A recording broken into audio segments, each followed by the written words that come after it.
Every morning, as the bell rang and students shuffled into their seats, Owen remained standing, still and silent, as if rooted to the floor.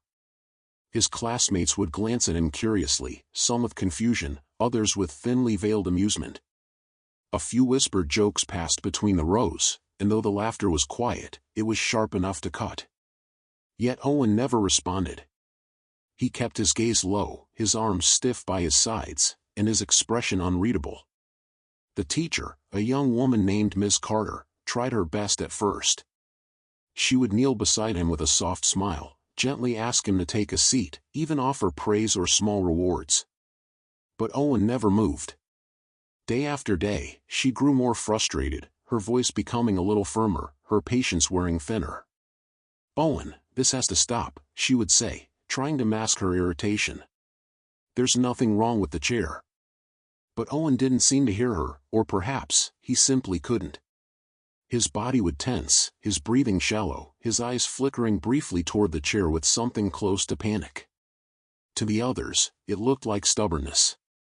To Miss Carter, it became a discipline problem. But to Mr. Wallace, the aging janitor with kind eyes and a quiet presence, it looked like something else entirely.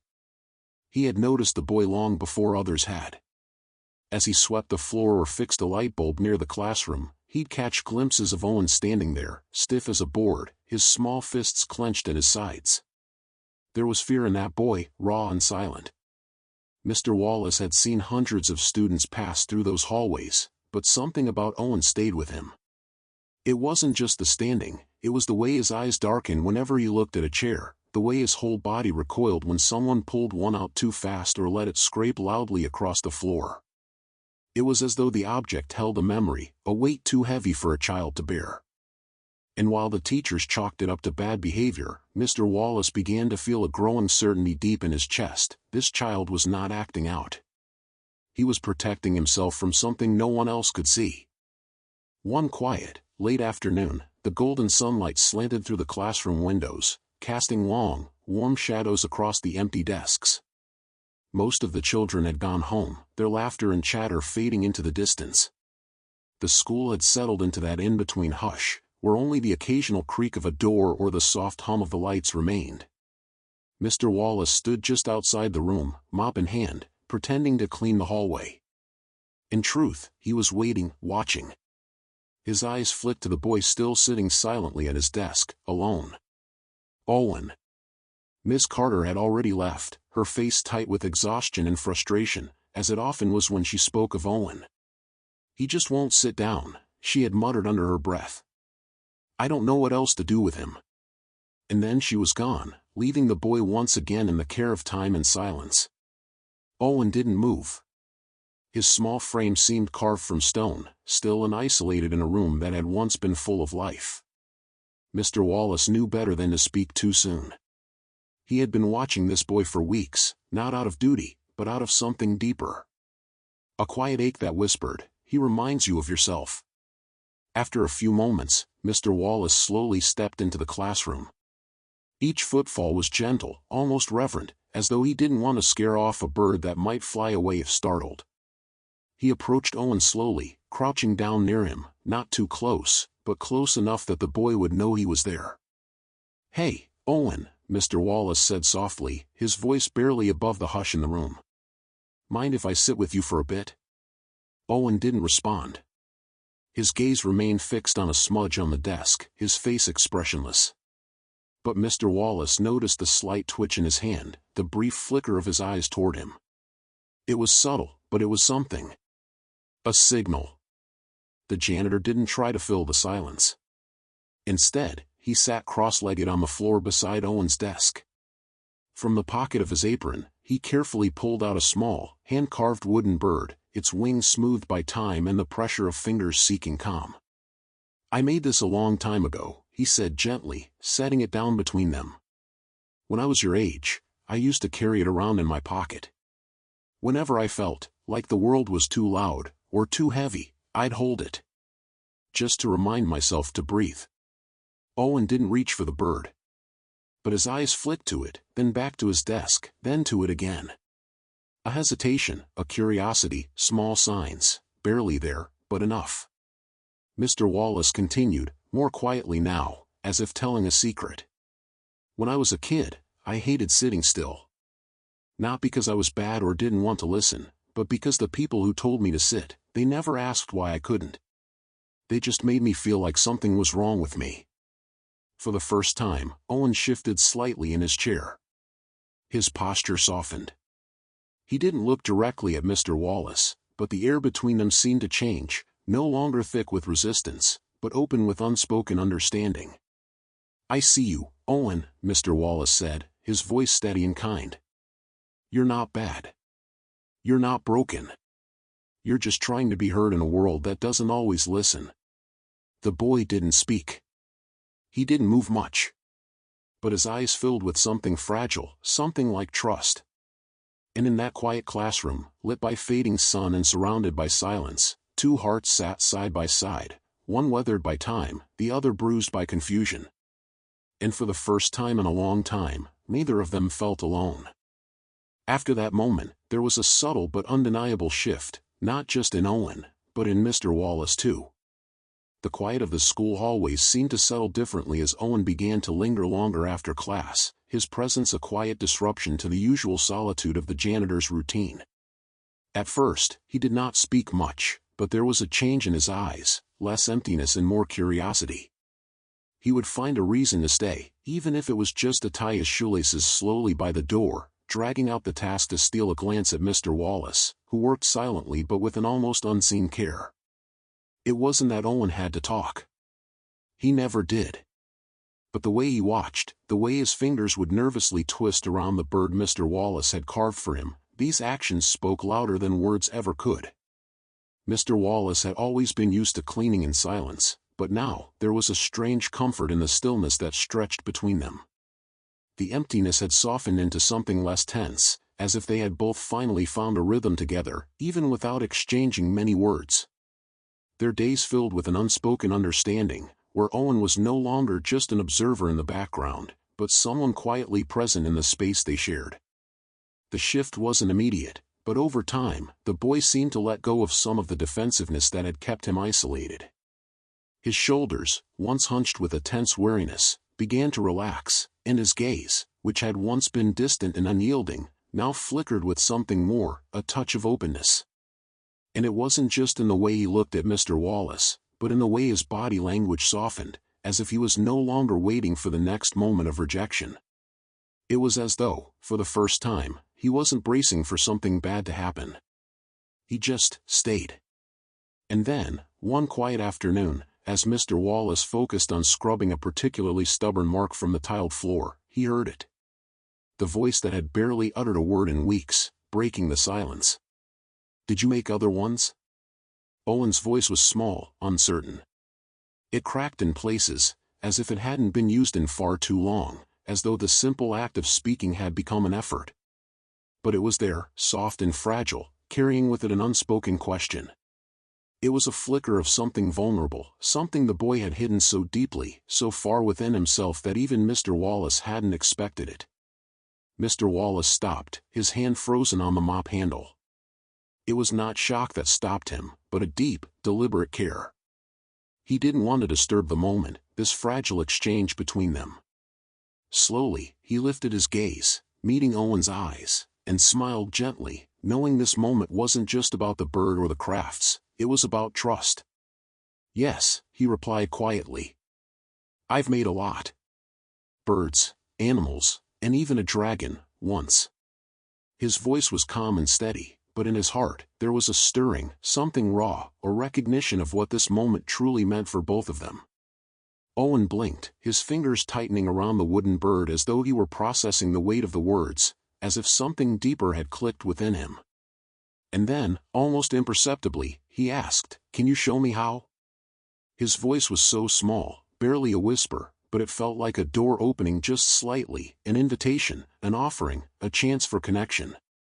Mr. Wallace understood. It wasn't just a simple question about learning how to carve.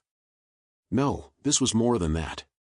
It was an offer of trust, a silent plea for connection, a small but vital request. Please don't leave me alone with this silence. Help me build something, anything, that feels real. Mr. Wallace didn't hesitate. His heart swelled with something unexpected, a warmth that spread through his chest. He nodded slowly, keeping his voice gentle and assuring. "Of course," he said. "We can start tomorrow, if you'd like." For a brief moment, Owen's eyes softened. The smallest of smiles flickered on his lips, like a shy light breaking through a storm cloud, barely visible but enough to make Mr. Wallace's heart catch. It was as if Owen was offering a piece of himself, trusting in something he couldn't yet understand but wanted to believe in. And with that quiet gesture, everything seemed to shift. The bond between them, fragile and tentative as it was, had begun to form. And it was enough to make them both feel, for the first time in a long while, that perhaps they weren't alone anymore. The next morning, Owen arrived at the workshop before the sun had fully risen. He hesitated at the door, his fingers curling around the weathered brass handle. His heart raced in his chest, not out of excitement, but from the quiet dread of stepping into a new, unfamiliar situation. He stood there for a moment, feeling the weight of all the past failures he had been carrying for years, wondering if he was walking into yet another one.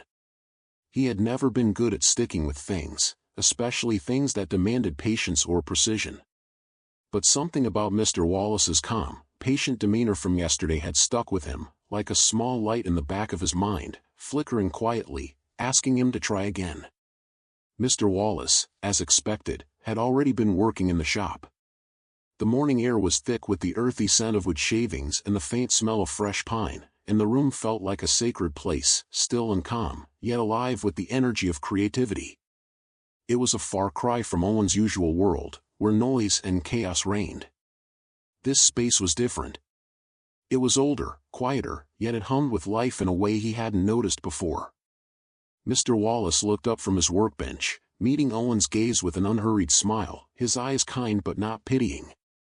"Ready to begin?" he asked, his voice steady and inviting. There was no rush in his words, no pressure. It was simply an offer, a chance for Owen to decide. But Owen wasn't sure if he was ready. He shifted his weight from one foot to the other, suddenly feeling small in the vastness of the shop. The tools, some of them glinting in the soft light, lay on the table like silent sentinels, each one representing a challenge that seemed beyond him. He wasn't even sure where to start.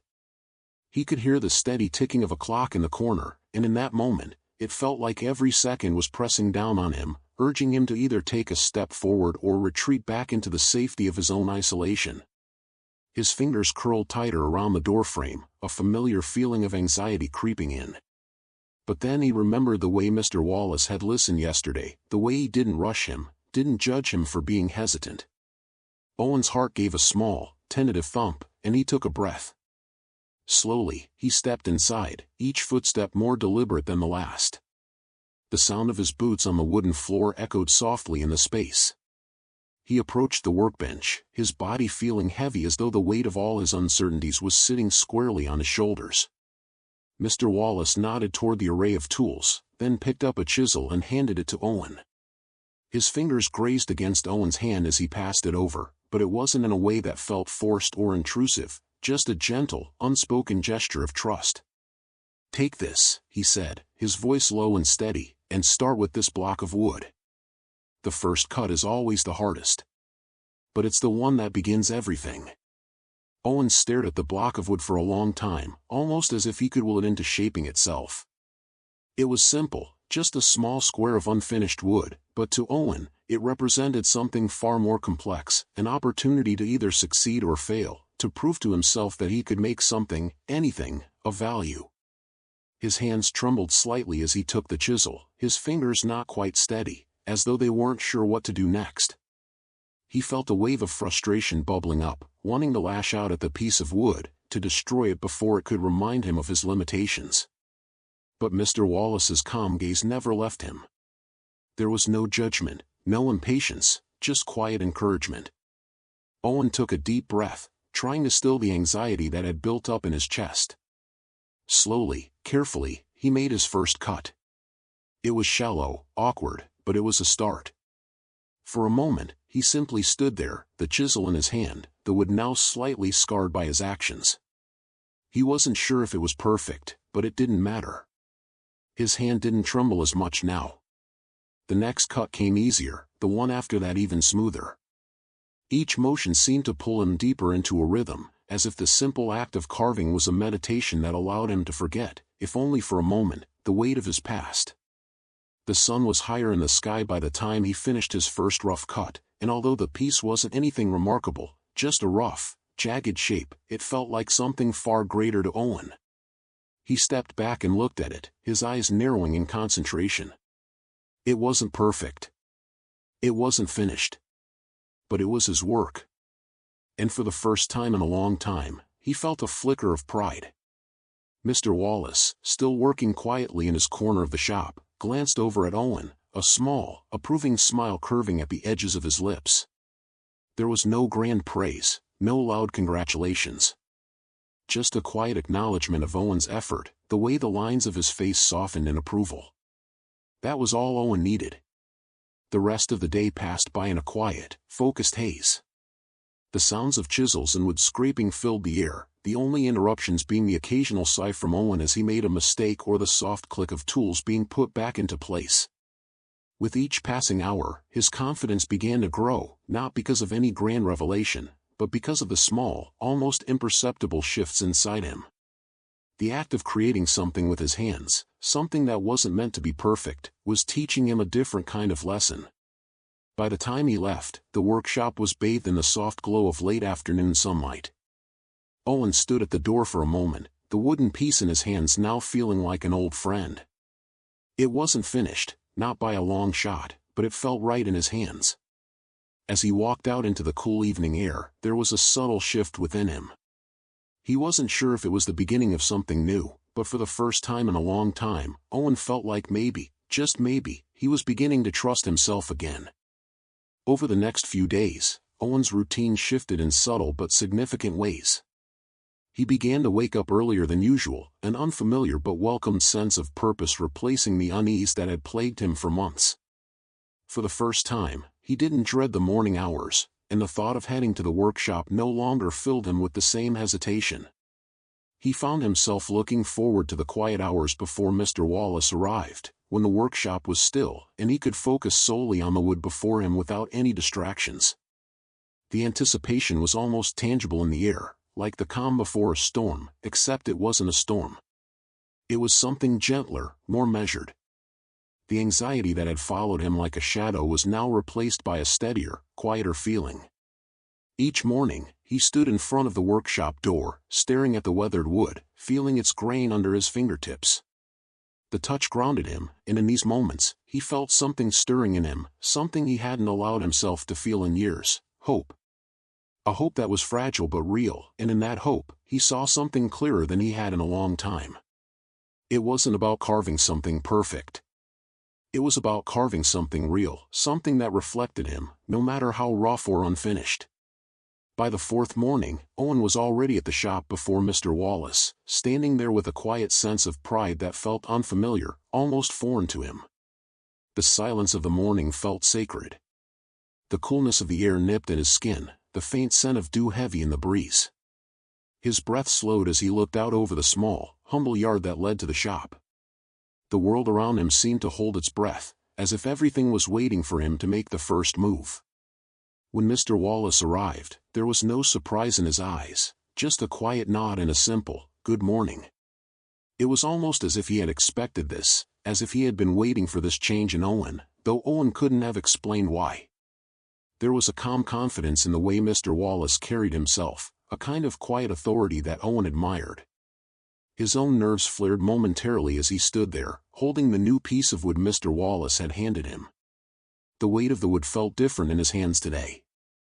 It was heavier, not just physically, but in the expectation he placed on himself. This new block of wood was larger than anything he'd worked with before, and as he ran his hands over its smooth surface, he felt a surge of both excitement and doubt. Could he do it? Could he really carve something meaningful from this? Mr. Wallace's voice broke through his racing thoughts. "Today, we're going to carve something more challenging," he said, his tone low but firm. "Don't focus on perfection. Focus on making it yours." Owen's heart skipped a beat. More challenging?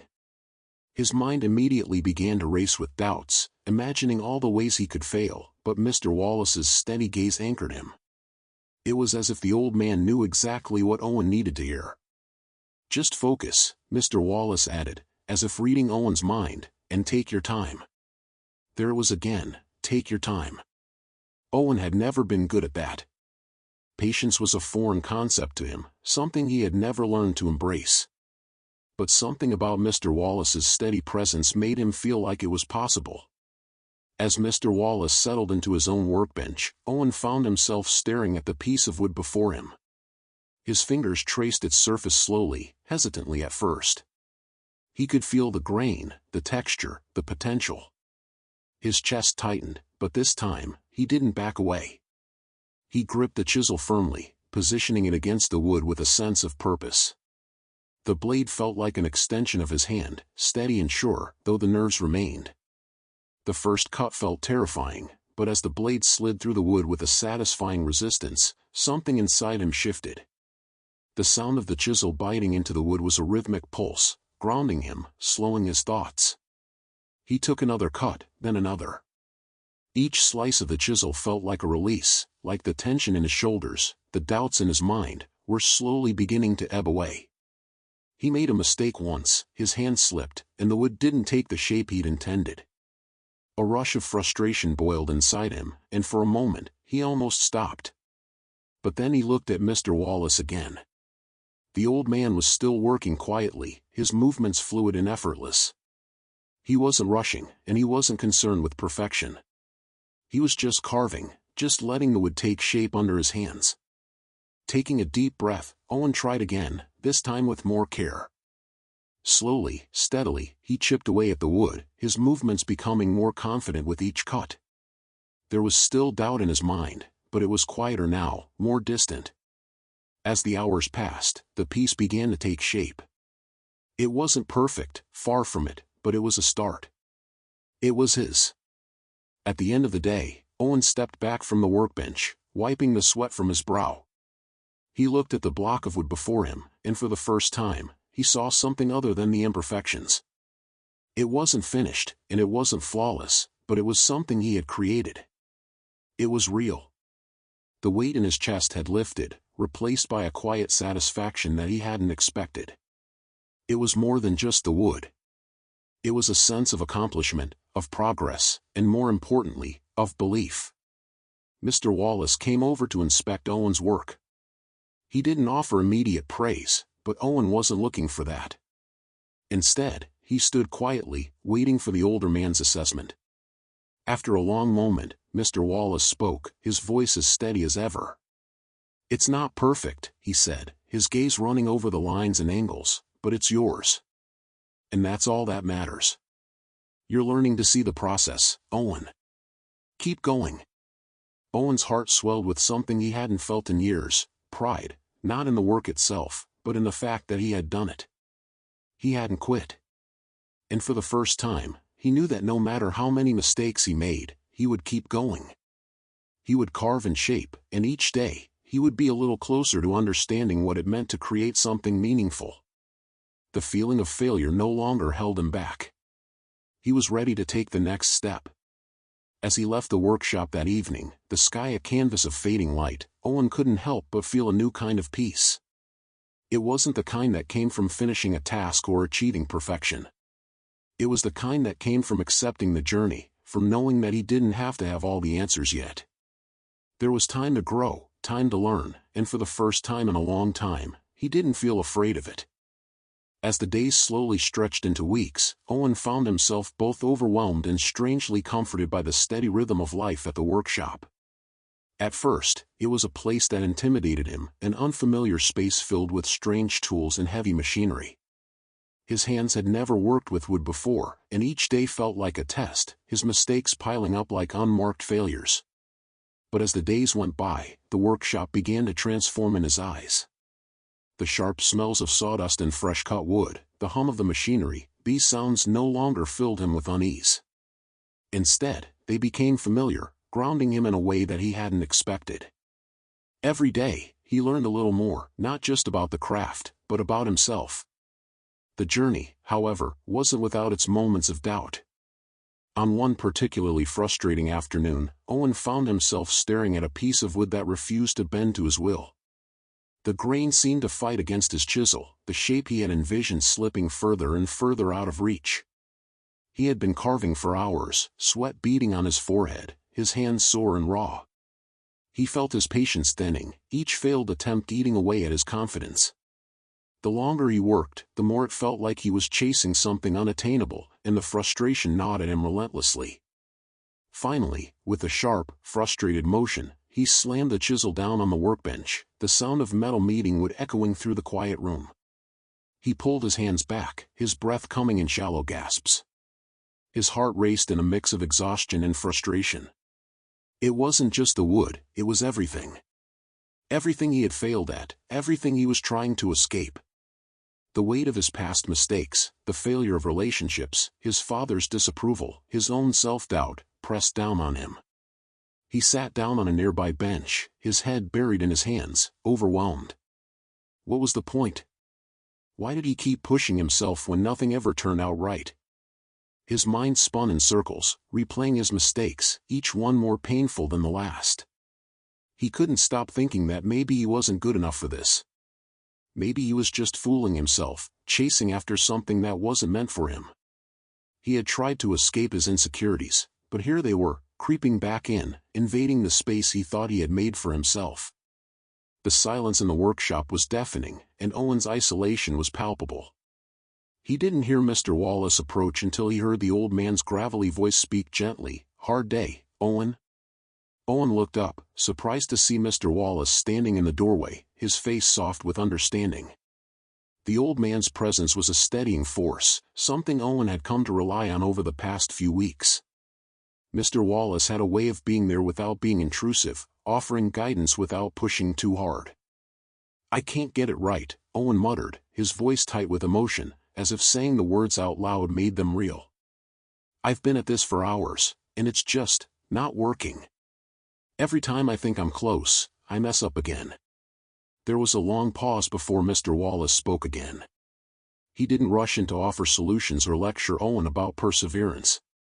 Instead, he simply sat next to him on the bench, his movements slow and deliberate, as if giving Owen space to breathe. After a moment, Mr. Wallace spoke, his voice calm but full of quiet wisdom. "You know, when I first started, I made the same mistakes. I still make them. In fact, I've lost track of the number of times I've had to start over. But I never saw those moments as failures." Owen looked up at him, confusion furrowing his brow. "Then what are they?" he asked, his voice thick with skepticism. He couldn't fathom how someone could look at repeated failure and not be discouraged by it. "They're part of the process," Mr. Wallace replied, his eyes steady and knowing. "Every failure is a lesson in disguise. What matters isn't how many times you fail, but what you learn each time. If you let it, failure teaches you something important, about the craft, about yourself, and about how to try again. If you keep pushing through, eventually, it clicks. But if you quit, you'll never know how close you were to figuring it out." Owen swallowed hard, the words sinking into him like stones settling into water. The doubt that had been gnawing at him slowly started to dissipate, replaced by something else, something faint, but unmistakable. Hope. He had spent so long thinking that failure was something to be avoided, something to be ashamed of. But Mr. Wallace's words were slowly shifting that perspective. Maybe failure wasn't the end. Maybe it was just another step in the journey. Taking a deep breath, Owen looked back at the piece of wood in front of him, his hands still trembling slightly. But now, the trembling didn't feel like weakness. It felt like determination. He wasn't done. He wouldn't be. Not yet. "I'm not giving up," Owen said quietly, almost to himself. The words tasted foreign on his tongue, but they felt right. He wasn't sure if he believed them completely, but for the first time in a long time, he felt like they were worth saying. Mr. Wallace's lips curled into a small, approving smile. "Good. Now, let's get back to work." Owen stood, feeling lighter somehow, as though the burden of self-doubt had lessened, just a little. He picked up the chisel again, his fingers still sore, but more confident now. He approached the piece of wood, his mind clearer. It wasn't about perfection anymore, it was about progress. With each cut, each chisel, he was learning. And that, in itself, was enough. As the evening wore on and the shadows of the workshop grew longer, Owen felt a quiet sense of peace settle over him. The weight of his past failures no longer haunted him in the same way. He had learned, in that small moment with Mr. Wallace, that success wasn't about avoiding mistakes. It was about how he handled them. And as his hands worked, shaping the wood into something more than it had been, he felt, for the first time, that he was shaping himself too. The weeks following that pivotal moment in the workshop unfolded like a quiet but steady revolution inside Owen. Each new day began with a sense of quiet expectation, almost as if the universe was handing him another chance to prove to himself what he was capable of. The weight of self-doubt that had once been his constant companion began to ease off, replaced by a flicker of something unfamiliar, a kind of quiet resolve. Owen wasn't sure when it had happened, but somewhere along the way, his mindset had shifted from "I can't do this" to "I'm learning, and that's enough." The mornings were no longer filled with hesitation. He would step into the workshop, the smell of fresh wood, the sound of the tools, every sense alive with the promise of creation. His hands, though not yet perfect in their movements, were becoming more steady. There were fewer tremors now when he picked up the chisel, fewer stumbles in his carving. It was as though the more he gave himself permission to fail, the more he found himself succeeding. With each mistake, he learned. With each misstep, he grew. Owen started to see the value in imperfections. They were not signs of weakness, but the marks of progress. One afternoon, after a long day of chiseling, sanding, and carefully shaping, Owen found himself standing in front of a nearly finished piece, a small chest, intricately carved, its edges smooth and the grain of the wood flowing like a story. He couldn't help but step back, his breath caught in his throat. It wasn't flawless, no, far from it. There were tiny flaws, slight misalignments in some of the carvings. But as he ran his fingers along the surface, feeling the soft curve of the lid and the smoothness of the panels, something inside him stirred. This was the work of his hands, and for the first time, he felt pride. Not the kind of pride that was loud or boastful, but a deep, quiet satisfaction that settled in his chest. Owen stood there for what felt like an eternity, examining the chest from every angle, allowing himself to take it all in. It wasn't perfect, but it was real, it was his. He could feel the ache in his back from hours of work, the calluses forming on his palms, and yet, none of it bothered him anymore. This, he realized, was what it was all about. It was the process of creation, the effort, the trial and error that made the end result meaningful. He wasn't just building furniture, he was building something far more significant, his own sense of capability. Mr. Wallace walked in, as he often did toward the end of the afternoon, his boots tapping lightly against the floor. Owen didn't notice him at first, too lost in his thoughts. When he finally looked up, he saw Mr. Wallace standing just behind him, his arms crossed, a thoughtful expression on his face. For a moment, they just stood there in silence, both taking in the chest. Then Mr. Wallace spoke, his voice calm, but filled with an approval that Owen hadn't fully anticipated. "You've come a long way, Owen. This is good work." The words were simple, but they hit Owen like a wave crashing into the shore. It was a compliment, but it felt like more than that, it felt like acknowledgement. Mr. Wallace didn't just see the chest, he saw the journey it had taken to get there. Owen had spent so many years doubting himself, believing that his worth was tied to his failures, but now, in this quiet moment, he felt something shift.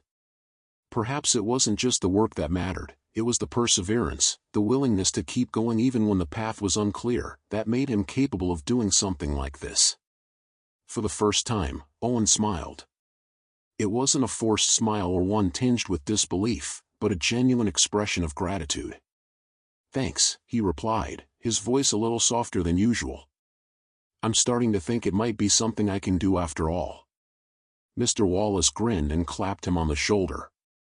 "It's not about being perfect, Owen. It's about showing up, day after day, and putting in the work." You've got the skill, now you've just got to keep believing in it. As the days turned into weeks and then into months, Owen found himself growing more comfortable in the workshop. He wasn't just learning how to carve wood, he was learning how to trust himself. Each piece he worked on, no matter how small, became a lesson in patience and resilience. He started to see his mistakes not as failures but as stepping stones, each one teaching him something new. The more he embraced the process, the more he realized that he didn't need to have all the answers. It was okay to be unsure, to not know everything right away. What mattered was the willingness to try, to push through the discomfort, and to show up, even when it felt easier to walk away. One evening, as the light outside began to fade and the workshop grew quieter, Owen looked around at the growing collection of his work. There were chairs, tables, and even a few cabinets, all pieces that had started as rough sketches and transformed into functional works of art through hours of labor. He stood there, surveying his creations, and felt something deep stir within him. A sense of accomplishment, yes, but more than that, a deep sense of peace. In this space, surrounded by the fruits of his labor, Owen no longer felt like an outsider. He had carved his place in the world, not through grand gestures, but through small, consistent acts of creation. The journey had been long, and it had been full of doubts, but Owen had finally realized that he didn't need to be perfect.